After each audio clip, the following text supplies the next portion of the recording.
Hello people on internet, I am the Jabir, and in today's video I'm gonna be bringing you guys a tutorial on the LIN method. So yeah, let's get right into it, shall we? So, before we start and get into the video, let's get a little bit of an overview on what the LIN method is. Well, the LIN method is an alternative method for Square-1 to Vandenberg, into the more popular Vandenberg method. It has been proven to be fast by people like Helmer Ewert, but those cubers use a bit more of an advanced version. I'm going to be talking about the differences when we get to them, but for now, let's get into the tutorial. Similar to the Vandenberg method, the first step requires you solving cube shape. Solving cube shape is not something I want to pass too much time on, since it is not something that is particular to this method, and any beginner's tutorial on Square-1 will explain how to solve cube shape. So yeah, let's get into into where the differences start coming in. Now, as you may know, in Vandenberg, the next step would be to orient the corners and then to orient the edges. Well, in this case, what we're going to be doing for LIN is creating 1 by 1 by 3 blocks like this one and placing them on the bottom layer. We're going to need to create one here and one here. This one was already done, but an example to create it would be like to pair up an edge and a corner, pair all three up and insert it. Other examples involve pairing up the two corners and then with M2 inserting the edge, then inserting the block inside. This there isn't a specific way, like there isn't too much I can explain about this, but mainly you're gonna have to play a bit with your cube. This is a very intuitive step, and yeah, there's not much more I can explain about it. The step that follows is gonna be to insert the DB edge. This can be done by inserting the DF edge and doing D2, or by directly inserting the DB edge. In this case, it's more simple to insert this blue edge here, and then doing a D2 to bring it back. You can do M2, insert the edge, bring this back. Now this is where the LIN method gets interesting, because now what we're going to be doing is using one of 6 algorithms to solve this piece here and permute the corners. Now, all algorithms shown in the video start with the edge piece on the left and the unsolved slot on the front. Although this very first alg, which we got right now, involves actually doing a setup move. I'm gonna be showing on screen as I'm doing the algorithms themselves. So the next case is when you have the headlights on the right. The case is executed like this.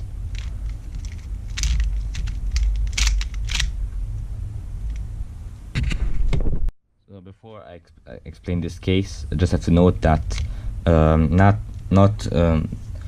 not showing the best finger tricks for these cases. It's going to be up to you to discover them by yourself, or if there are any tutorials out there, I'll make sure to link them in the description below. Anyways, at the back here, this is for the case with the headlights at the back.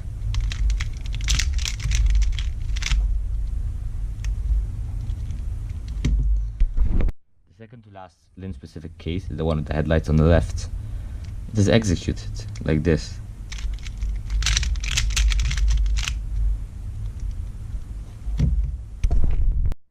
A small mistake. This is the second to last case, LIN specific case, and it's when all the corners are permuted. The swap this time is done like this, with this piece here and this piece here.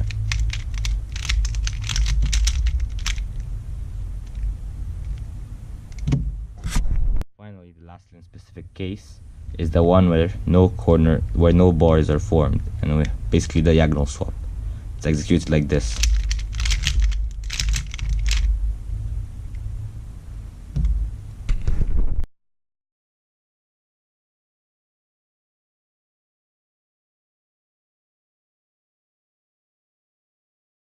Before getting into the last step, there are 2 possible cases you can get when you skip the DF insertion and basically solve the whole first layer. The first one is the headlights. With the headlights, you put the headlights on the back and execute a JB perm.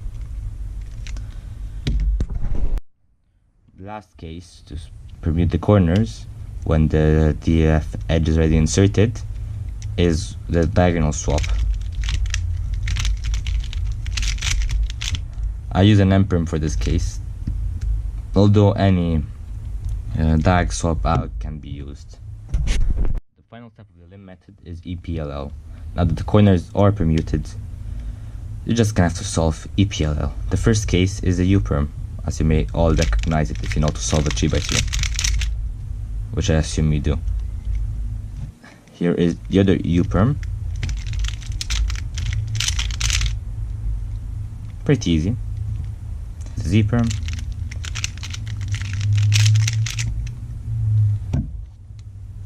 We have the H-perm. For the H-perm I use this algorithm, although I know people would prefer algorithms like this one.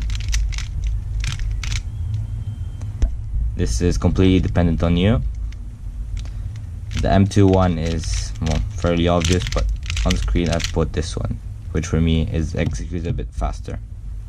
If you want, in addition to the two basic parity algs, you could learn the PLL parity algorithms, but that will be completely up to you and I'll not be showing those in this video. But I'll be linking an alg sheet to parity PLLs and PLLs in the description below. So for the addition swap, the algorithm is as follows.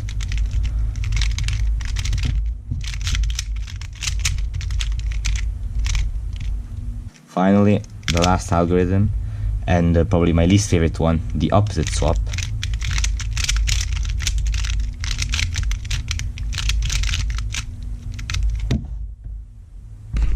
Before concluding this video, there are many things that can make you faster with the method.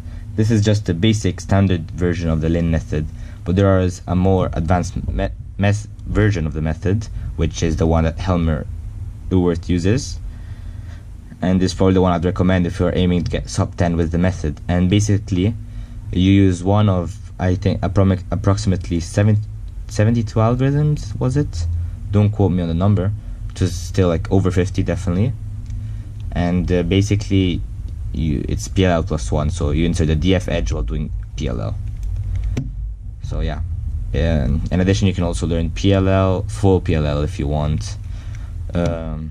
These are all things that can help you, and this is something that's general to all Square-1 methods. If you learn CSP, which is cube shape parity, there are some great tutorials which I'll link.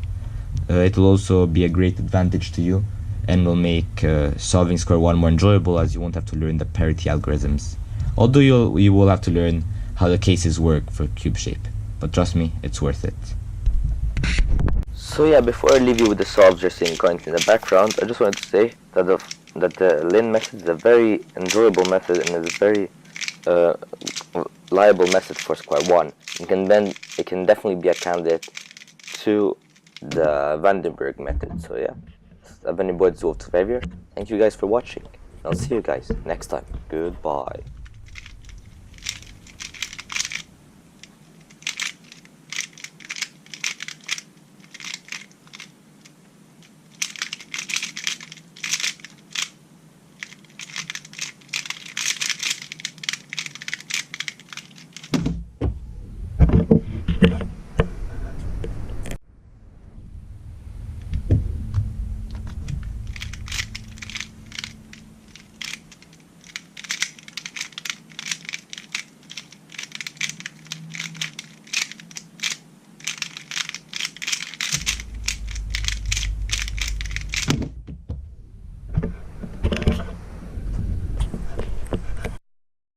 The sun goes down, the stars come out, and all that counts is here and now. My universe will never be the same. I'm glad you came.